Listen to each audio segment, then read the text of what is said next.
The recent commissioning of a Center for Islamic Studies in Kaduna State stirred quite a lot of dust in Nigeria's media space. The controversy followed reports that the center was built by a Director General of the Department for State Services, the DSS. Some reports even alleged that the center was actually built and donated by the DSS itself. A lot of Nigerians questioned the rationale in the organization or its operative involving itself in such an endeavor. Now joining me on the news to straighten out the controversy are Gambo Ibrahim, a stakeholder, and also Sheikh Sambo Rigachikun, chairman of the Islamic School Committee. Thank you so much for joining us on the news, gentlemen. Thank you very much. So let me begin with you, Gambo. Now, in a country where religion and politics often intersect, how should the Muslim community interpret the donation of an Islamic center by the head of the DSS, which is an institution typically seen as neutral or even secular? Thank you very much for having me. Let me make a clarification. The Islamic school is not built by the DGSSS, it's built by us, his friends, and donated it to the DG of SSS, that is Mr. Tosin. So that is the issues that people don't understand and don't make research on a lot of things. The Islamia was given an approval from the Kaduna State government in 2024. That is when the DG is in Kogi as SDS. We, his friends and associates, feel that he did a lot of things in Lagos, Bauchi, Kano, and different places. He lived his life, his career as a DSS. You can go and verify from those states. So we feel, let us do something to him. We contacted him that we wanted to do something for him. Initially, it's not even Islamia, but he said, if you wanted to do it for me, go and build an orphanage home. So we sat down with our friends and contacted Sambo Rigachikun, which I'm very sure is going to speak clearly. So we started building, and with God, he became the DG of SSS. So the school is over 1.5 years. It's just commissioned last 2 weeks. All right. Now let's hear from Sheikh Rigachikun. Let's have your thoughts on this as well, especially as a senior Islamic scholar and a community leader. What role do you play in this project?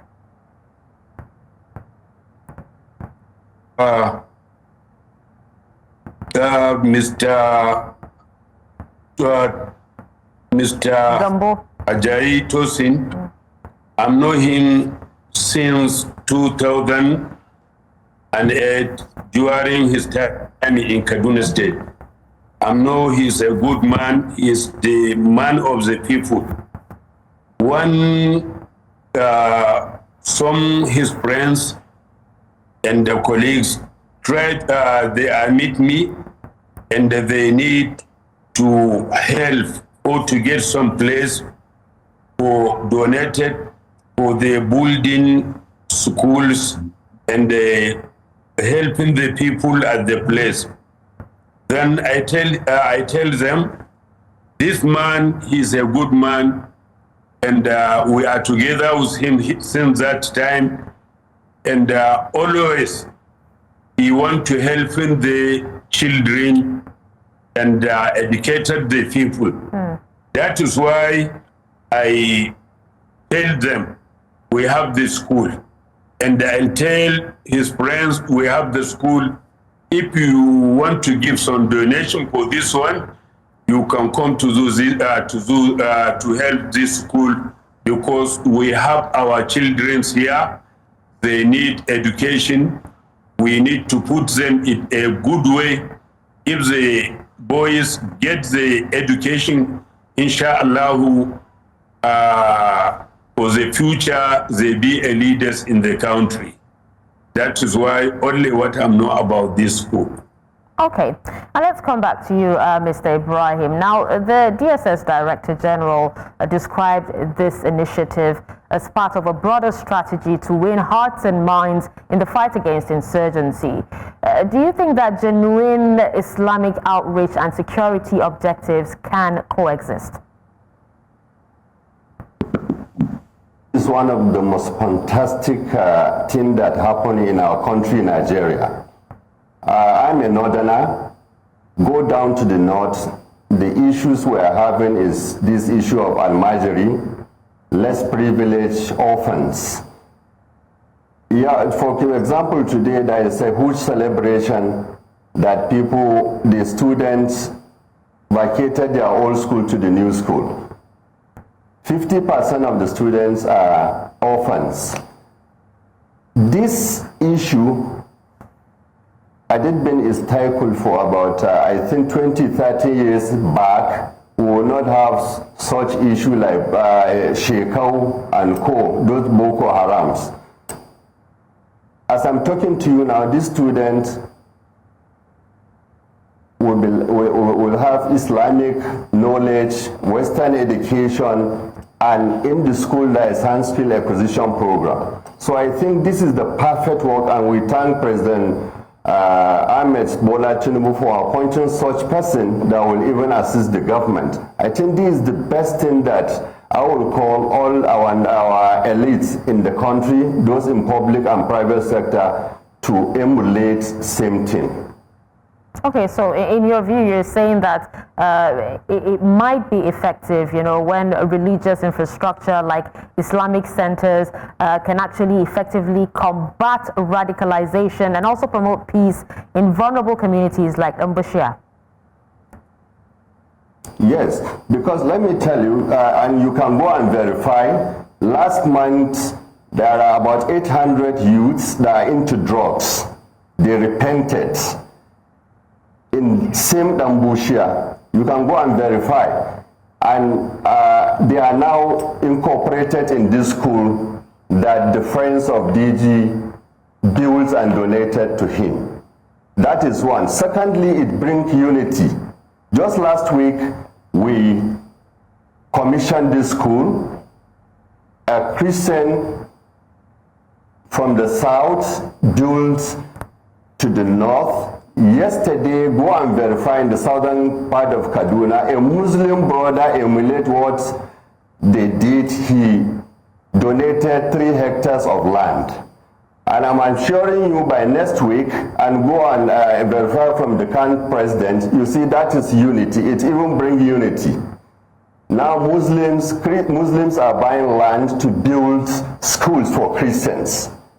So I think this is the most important thing I've seen for over 3 to 4 decades that I am in, you know, this system. This will bring unity.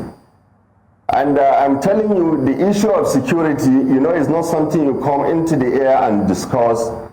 What we are facing or what we foresee in future is those almajiri. So if you didn't bring them and give them the Western and Islamic knowledge, and at the same time give them skills, I think we'll have a time bomb in future. So I think this is the best thing that ever happens. All right. Now let's bring unity, and at the same thing. All right. Now let me come back to you, Sheikh Rigachikun.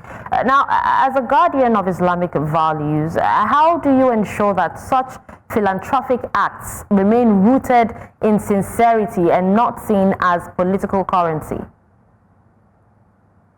No, what DSS do to us, this is clearly demonstrate that the DSS is not to motivated by the desire to place or specific religious group or region, whether Muslim or Christians, north or south. Rather, his goal is to promote balancing and equity and compassion across all the region and the religions. That is why I thank and I congratulate our dear President Bola Ahmed Tinubu for appointing DG DSS at this office, because he is a man of the people and he is very, very good man. All right. Now, back to you, Mr. Ibrahim. Now, let's speak beyond buildings and donations. What do you believe is the most urgent spiritual and moral intervention that is needed today in communities like Lambushia, especially for the young people, to truly defeat the ideological roots of extremism, aside buildings and donations? Like I said earlier, just last 2 weeks, we about 800 youth, which you can quote me anywhere. They repented. They are in drugs, and they repented. You know, there are a lot of sensitization that is going on. If you go to Kaduna, the main target is where the vulnerable are. You know, the less privileged, the orphans. Lambushia is one of the, less privileged area in Kaduna State. That is our target. Okay. And lastly, I think the issue of security and insecurity is is everybody's business, not only security agencies. And I'll call on, I'll call on the general public to please research before going into the air and giving a fake information. Oh, okay, well, these are actually allegations, but thank you so much for clarifying that for us. Thank you so much, Mr. Ibrahim and Sheikh Rigachikun, for joining us on the news and clarifying this as well. Thank you.